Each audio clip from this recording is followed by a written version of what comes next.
Ilang araw na nga akong tulala kasi nga hindi talaga ako makapaniwala sa nangyari sa game na to eh.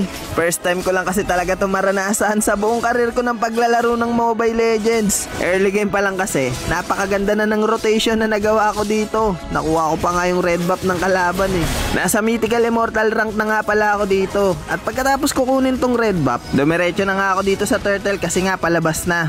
Pero hindi ko nga inaasahan na nasa likod ko lang pala yung jungler ng kalaban na Esmeralda. At akala ko talaga mapipitas niya na ako dito kaya niretry ko na siya. At buti na lang nakuha ko pa rin dito yung turtle. Tas akala ko nga mapipitas ko pa nga si Esme dito eh, pero nakatakas pa siya. Pero okay lang naman na hindi ko napitas dun sa Esme kasi nga nasecure ko naman din yung turtle. Kaya napadalaw na nga ako dito sa gold lane namin. Pero si Nana nga yung natagpuan namin na nandito. Kaya hindi na rin kami nagdalawang isip na pitasin siya kahit nasa loob pa siya ng torre nila. Tas akala ko talaga ako yung makakapitas dito kay Nana eh, kasi inultihan ko pa siya. Kaso si Hanabi pa yung nakapitas sa kanya. Which is okay lang naman kasi nga kakampi mo naman, di ba? At dito nga turtle fight na naman. Grabe talaga mag-zone dito yung kalid ng kalaban. Pero nagkamali nga siya dito ng ulti. Kaya sa pagkakataon na to, alam ko mapipitas ko na siya. Kaso nga lang, si Hanabi pa rin talaga yung nakakuha ng kill sa kanya, which is okay lang kasi nga kakampi mo naman, di ba? Pwede na.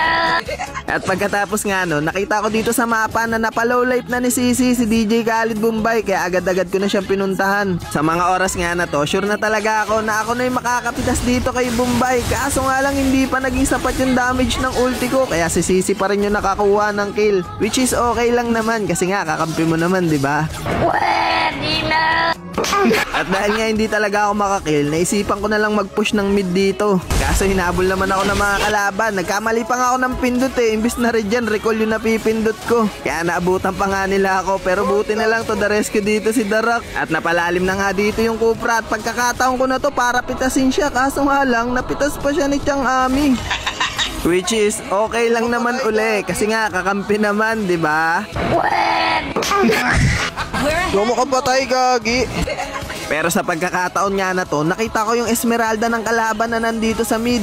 Kaya agad-agad ko na siyang pinuntahan. At alam ko sa sarili ko na ako yung makakapitas sa kanya kasi nga makokombo ko siya. Pero pag minamalas ka nga naman talaga, napusa pa. Oo, tika naging pusa pa. Kaya sinana na nga lang yung tinarget ko dito kasi nga may ulti pa ako. Pero sobrang nagulat talaga ako dito kasi nga meron pa pala siyang passive. Lala. Kaya naisipan ko na nga lang mag-lord dito. At habang naglo-lord na nga kami ng mga kakampi ko, nagulat ako kasi nga biglang lumabas dito yung Kupra. Pero buti na nga lang nakuha ko pa rin dito yung lord. At dahil nga sa nagawa niya na yun, meron akong pagkakataon para mapitas ko pa siya. Ha? Gogi, wala akong kill. Ba't ganun?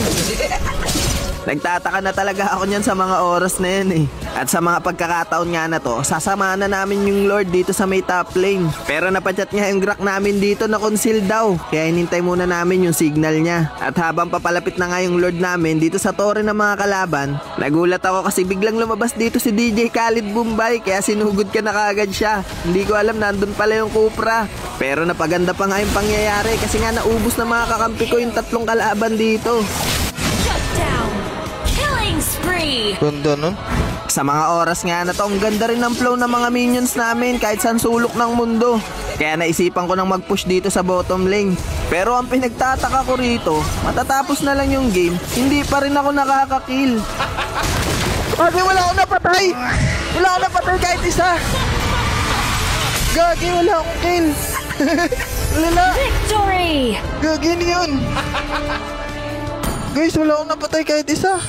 Ano yun? At yung isa pang ang lalong nagpagulo ng puso't isipan ko nung makita ko to. MVP yun! Ano yun? Gogi, MVP yun? Ang kulit, Gogi. Lala naman nun, tinan nyo. Tinan nyo guys, Gogi, MVP, walang napatay. Gogi. Ano yun? Hindi mapaniwala. Kaya wala nga, bahala kayo dyan. Boy, binapangungot ka, gago. Napangungot ka, boy.